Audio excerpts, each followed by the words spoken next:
یہ وہ کریچرز ہیں جو سائنس کے مطابق 65 ملین سال پہلے ہی زمین پر تھے. But according to Quran is there any evidence about their existence? Let's find out. Quran میں آیا اور اللہ نے ہر جانور کو پانی سے پیدا کیا. کوئی کو پیٹ کے بل چلنے والا, کوئی 2 پیروں والا, کوئی 4 پیروں والا.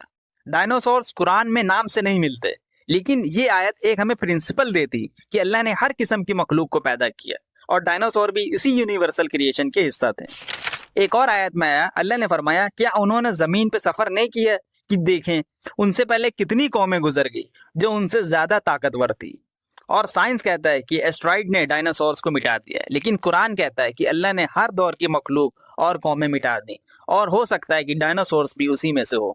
اور شاکنگ بات یہ ہے کہ تفسیر ابن کثیر میں آتا ہے کہ اللہ نے ہزاروں مخلوقوں کو پیدا کیا جن کا علم انسانوں کو نہیں ہے.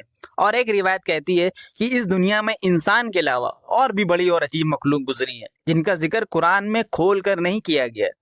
ڈائناسور بھی ہو سکتا ہے انہی میں مخلوق میں سے ہوں. سورہ العنکبوت میں ہے, اللہ نے فرمایا کہو زمین میں گھومو اور دیکھو کہ اللہ نے کیسے کیسے کریشنز کو پیدا کیا. اور سائنس فاسلز اور بون سے پروف کرتی ہے کہ ڈائناسور 200 ملین سال پہلے تک زندہ رہے. قرآن ہمیں یہ ڈائریکٹ چیلنج کرتا ہے کہ ہم اس کو ایکسپلور کریں اور دیکھیں.